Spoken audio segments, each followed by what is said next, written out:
Hi friends, நமது ஜனனி நாட்டுக்கோழி சொந்தங்களுக்கு எல்லாருக்கும் வணக்கம். இப்போது நம்ம ஒரு புதிய செய்தி ஒன்று கேள்விப்பட்டேன். அதாவது எனக்கு புதுசு, மற்றவங்களுக்கு எப்படின்னு தெரியாது. எல்லாம் என்ன சொன்னாங்க, நம்ம ஃப்ரெண்ட்ஸுங்கெல்லாம் பக்கத்தில் உள்ளவங்க எல்லாரும், இந்த மாதிரி நீ நேச்சுரலாக உள்ளதை எல்லாத்தையும் எடுத்து வீடியோ எடுத்து போடாதீங்க,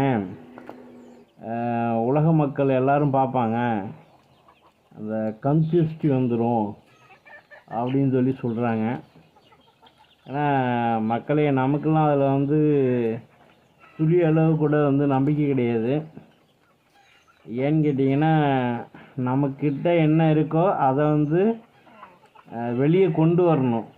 அதாவது நம்மளுடைய அதாவது கற்ற கல்வியாக இருந்தாலும் சரி, செய்த தொழிலாக இருந்தாலும் சரி, தொழிலில் ஒரு சில டெக்னிக்கல் எதுவாக இருந்தாலும் சரி, நம்ம புதுசாக நம்மளாக யோசித்து நம்மளாக செய்கிறத நம்மளோடைய அழிந்து விடக்கூடாதுங்கிறது தான் என்னுடைய ஆம்பிஷன்.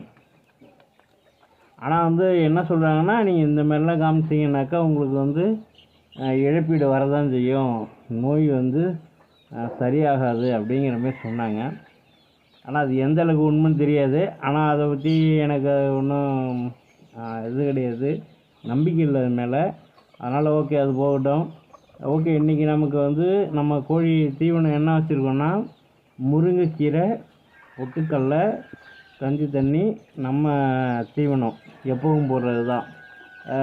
நாட்டு கம்பு, வெள்ளை சோளம், மக்காச்சோளம், கோதுமை, அரிசி. இதை பாருங்கள், அதான் முன்னாடி காமிச்சது ஒரு ஸ்டேஜு, இது ஒரு ஸ்டேஜு.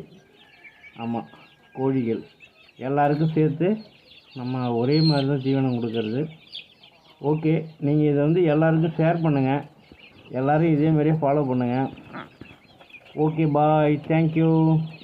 நம்ம சேனலை பிடிச்சிருந்ததுன்னா சப்ஸ்கிரைப் பண்ணுங்கள், லைக் பண்ணுங்கள். ஓகே, பாய், தேங்க்யூ.